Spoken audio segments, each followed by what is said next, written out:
welcome back to the last stretch of our mother sauces.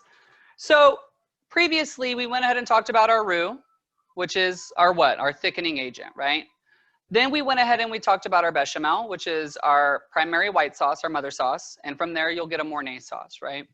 From there we went ahead and talked about our veloute sauce or velouté sauce, which is going to be a little bit darker of our white sauces. And with that, that can be used in basically the most known dish is a chicken pot pie, okay? From there, we went ahead and we talked about our hollandaise, right? I broke a sauce. We had to do take two, right? So now we're on sauce Espagnole. Now, you're like, well, Tyler, there's 5 mother sauces. Yeah, I know. But I'm not really going to get into the sauce tomate. And the only reason I'm not going to is because that is a basic mother sauce that we use for meat bolognese or vegetable bolognese or anything like that. And that is basically what we use for spaghetti, right? So I'm going to go ahead and take you right over to my prep area. And you'll notice I've got everything ready to go. I've got my mise en place ready, right? I've got everything that I need, right? I went ahead and sanitized my area with my sanitizing solution. I've got, excuse me, I'm sorry. I've got a hot water bath for my phalanges, just in case. And you'll notice I've got my knife out. I've got my high temp spoon as well as a peeler too, okay? So the first thing that we're gonna go ahead and do, actually I should go ahead and start with the basic ingredients that we need. So with sauce Espagnole, we're not technically gonna be making a roux and then starting in with the sauce. What we're gonna do is we're gonna go ahead and make some mirepoix like we normally did with some basic chicken or vegetable stock. After that, we're gonna go ahead and sweat that in some butter, and then we'll go ahead and add some all-purpose flour and create a roux out of that, okay? Now from there, what we will do is we will go ahead, I touched my face, I gotta wash my hands. That being said, done. After that, we're gonna go ahead and sweat that right in together. We're gonna add a cup of beef stock. And we're gonna add some tomato puree, and then we're gonna go ahead and reduce that down by 50%, okay? That is what makes this sauce. We have to reduce it regardless. We will then take that mirepoix that we have in our actual sauce, and we will go ahead and use a fine mesh strainer right here, you'll see. And we will go ahead and strain that out just like we did when we were making a regular sauce or a regular stock, okay? So I'm gonna go ahead and start first with our basic mirepoix, and I'm gonna set that aside, and then we'll go from there. Now, I bet some of y'all are thinking, why are we using tomato puree? Well, one thing that we learned when we were making stocks, for instance, chicken stock or beef stock, we use tomato puree. Why is that? It adds a really good caramelized flavor, okay? Tomatoes have a really good sugar content when you cook them, and when you keep going and going, it adds a really good balance of sweetness with it, okay? So from there, let's get started. All right, so you'll notice I've got my onion, I've got my celery, and I've got my carrot, our basic mirepoix, right? So I don't need much. Safety first, remember accuracy. Make sure your knife is held correctly with your index finger down, your 3 fingers right underneath, and then of course your thumb firmly down. Make sure that your left hand or your right hand is appropriate, okay? We do not want to lose phalanges on my watch, do we? No, chef. That's what I thought. I'm going to go ahead and cut this right up. And I do not need much, so I'm going to go ahead and set that right aside. I'm going to peel off the outer layer of our onion. And of course, always sanitizing in between. I don't want any of these leftover fragments. Now, you notice a few weeks ago, we went ahead and talked about our basic knife skills, right? So I'm going to go ahead and do a really quick dice. So I'm going to go ahead and take my hand firmly, and I'm going to take my knife and do a few elongated cuts as so. I will then go ahead and take my knife directly up, and I will then just take some long cuts right there. All right? Now, I'm going to do a simple dice right on there, going slowly so you can see. Let me turn to the side. And honestly, that's about all we need. So I'm going to go ahead and set this onion aside. I will then take this I've got an empty container right here. And I will then place all of this in there, okay? Now I'm gonna place all of my mirepoix together because it's all going into the sauce pot at the exact same time, right? So next, we're gonna go ahead and sanitize our area because we're working with a different food, right? This sanitizer is actually really good to work around food products. So I'm really not worried about it getting on my actual food. Plus, this gets peeled. This was already peeled. This I'm not really worried about, okay? So now, what's the next thing? Let's get our celery done. I'm gonna cut off the actual ends. Don't need that. You're probably wondering, well, chef, how much, excuse me, celery, onion, carrot do I need? This all gets strained out regardless. I would use 1/4 of an onion, about 1/3 of a horse carrot, and about 1/2 of an actual celery, okay? So I'm gonna take this and I'm gonna cut it directly towards you. I'm sorry if the green corresponds with it. And I'm just gonna do a really light, fine cut for about 1/2 of it. I will then place this in to my container with the mirepoix. Again, we're not really focused on the actual cut itself because we will be straining that, right? Gonna take that, wipe that right down. I will then spray one more time. Wipe that right down.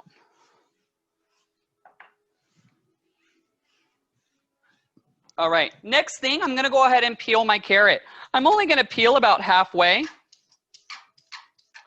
because I don't need that much. I don't wanna waste it, right? So I will take my shards, I will throw them away.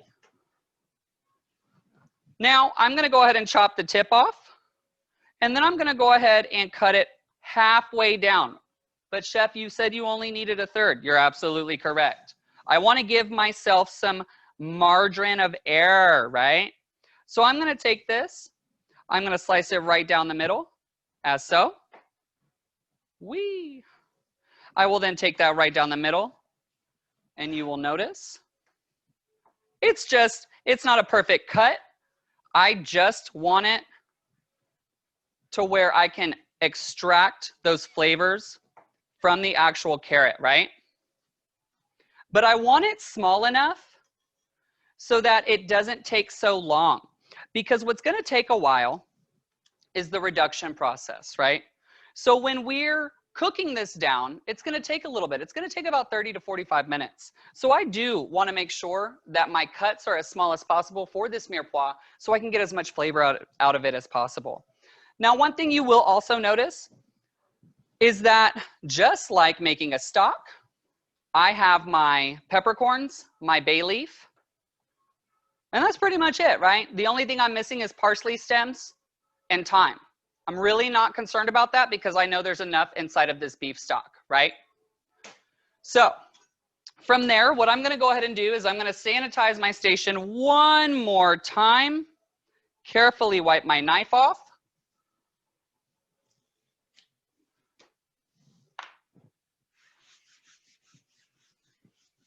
All right, and we're gonna go ahead and move on to our sauce pot, okay?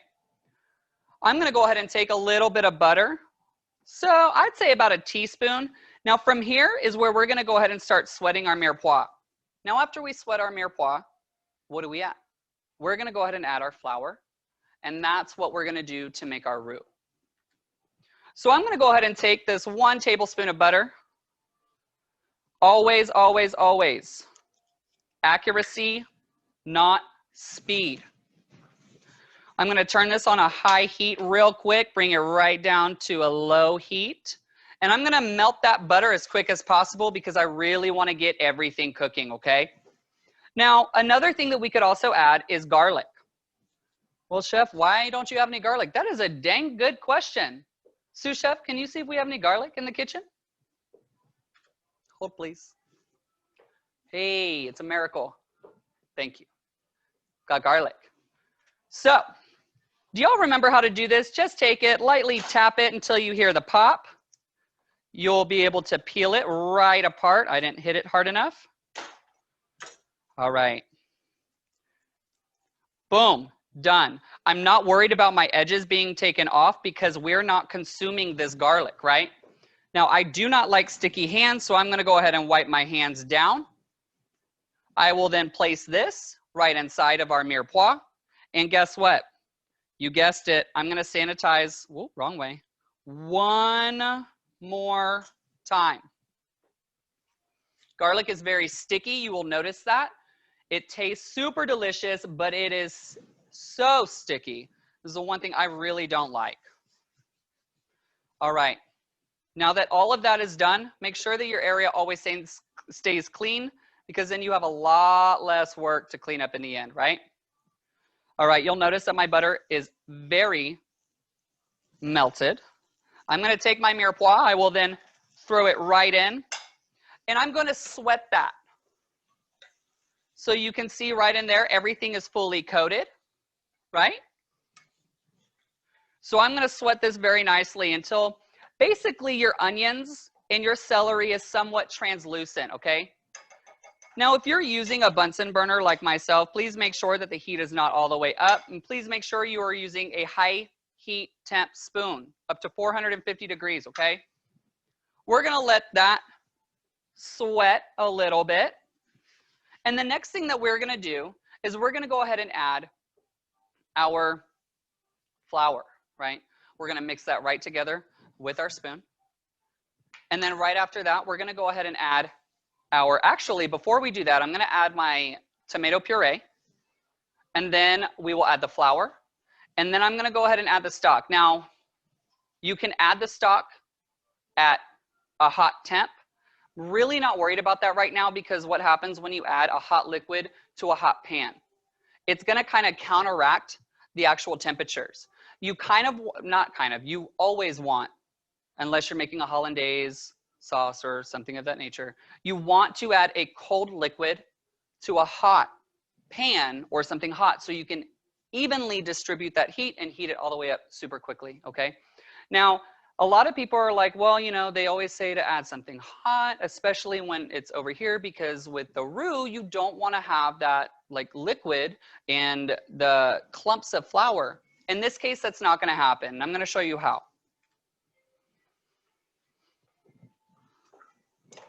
So you'll see that everything is very nice and sweaty. I could honestly go a little bit longer. So if you give me roughly about 3 minutes, we'll be right back. And we're back. So what I did was I went ahead and let my mirepoix sweat over a little bit. And what you can tell is that my onions are nice and almost translucent.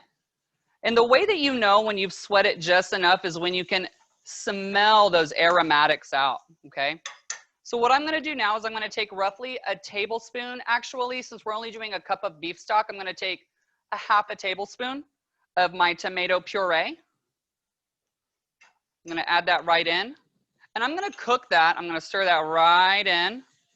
And I'm gonna loosen up that puree. And I'm going to get that nice and coated over all of our mirepoix, okay? Because I really want to get a good caramelization off of this. I'm really not worried about the color, again, because our stock is a beef stock. It is a dark stock. The Espagnole sauce, which is the mother sauce we are making right now, is a dark sauce. And I think that is beautifully coated. It's almost the color of my spoon, no? That being said, I can already smell the puree cooking. So I'm going to go ahead and add some flour because what am I doing? I'm making a roux now. I'm not going to add as much because I only added a tablespoon of butter. So I just want to get it to where there is no residual butter on the sides, to where everything kind of comes together as a paste, right? And I'm going to cook that a little bit.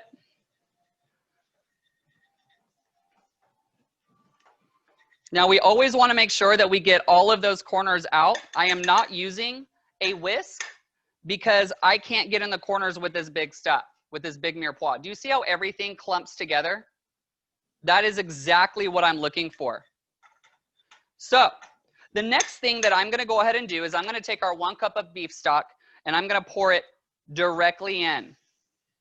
All right? The next thing I'm gonna do is I'm gonna go ahead and take, 2 bay leaves, plop that right in, and I'm gonna take a little more than a pinch of peppercorns, or 2. Tyler loves peppercorns. And we're gonna go ahead and stir that all in together, and we're gonna incorporate this entire mixture. And we're gonna make sure that there are no clumps whatsoever. And how do we do that? Well, honestly, I can already tell you, I'm pretty much there.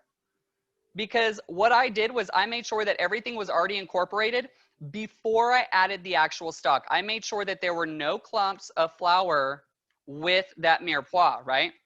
So this is a beautiful, beautiful sauce Espagnole right now. The beginning stages of it. So from here, what's the next step? We got to sit and wait. It's hurry up and wait, right? So for a sauce Espagnole, what makes it so different is that we have to do a reduction. And what do you mean by reduction? We have to reduce it all the way down. Now with stock is primarily water. It is water, right? So what we're going to do is we're going to go ahead and reduce that by 50%. So I went ahead and put a cup of beef stock in to this to go ahead and simmer, bring it down, and I'm expecting to have about a half a cup left to go ahead and have for service, all right? So I'm gonna go ahead and bring this right up to a simmer. And from there, we're gonna go ahead and hit pause. And about 30 minutes from now, we'll meet right back here and we're gonna go ahead and take a look at that sauce. If it's ready, then we'll go ahead and move on to the next step. See you in a minute. I want to go ahead and take a minute and I want to show you at the process where we're at right now, okay? So I'm going to take you right back to my prep area. You'll see that I have been simmering for a little bit. You'll notice that this is the line where we started at, okay, right there. And this is how much it's reduced so far. We've got a pretty much a thicker consistency. I know that I can really tell. I don't know if you can pretty much see with the camera, but it is much thicker than where it was. I'm going to continue to keep it at a simmer, and then we'll meet right back, all right? We're back, but please, I do want to specify one thing. Please make sure that even though it does take 30 minutes to reduce down, make sure that you're constantly keeping an eye on it. So we're stirring it, so any of those loose particles on the side of the actual pan, we go ahead and take those right off, okay? We want to make sure that there is no loose sediment whatsoever.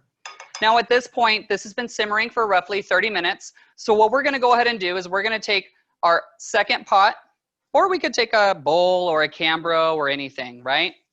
And what I'm going to do is I'm going to turn my Bunsen burner off, and I'm going to go ahead and strain this. Place that right there. And you'll notice the thickness with it. Let me try to get it to your point of view. Do you see that thickness to it? Yes. All right, we're going to go ahead and take all of that out because we don't want to leave any of the flavors, right?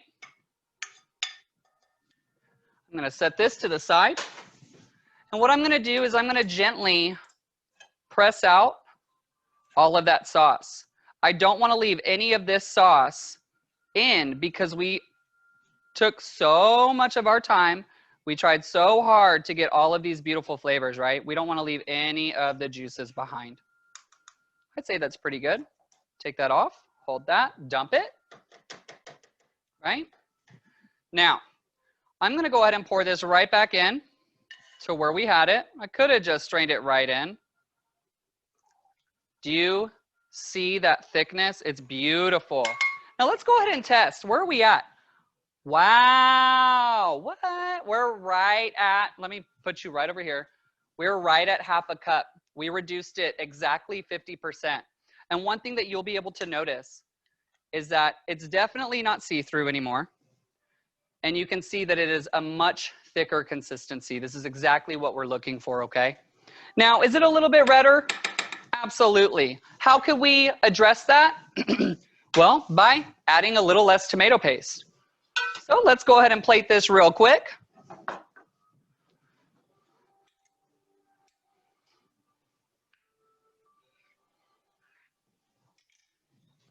Look at how beautiful that is. That is a beautiful Espagnole sauce. Wouldn't you agree? Yes. All right. That's going to be it for this demonstration for this portion of the week. As you know, we went ahead and went over our thickening agent, which was our roux, which is 50% fat, 50% flour. We then went into our bechamel, then to our veloute or veloute sauce. And then from there, we went ahead and made our hollandaise sauce, which I failed at, right? Second time was a charm. And then we made our Espagnole sauce. I did say that we were going to go ahead and skip our sauce tomate. The reason being is because it is a traditional, it's the base sauce for all spaghetti sauces or spaghetti bolognese, right? So our next demonstration, we're going to go ahead and do all 5 secondary or derivative sauces from our mother sauces. I'm going to go ahead and hold all these sauces that I went ahead and made. I'm going to put them in my fridge, and then I'm going to demonstrate the secondary sauces with these particular sauces, okay? And we will be making a Creole sauce, which is a derivative of the tomate sauce next time. All right, that will be coming up in a few days. Make sure you keep an eye out for it. If you have any questions, please feel free to let me know. You know where I'm at. You know who to contact. And I hope you enjoyed this video, all of these videos, as much as I had fun creating all of them. All right, y'all enjoy the rest of your day, and I hope this helped y'all out. Have a great day.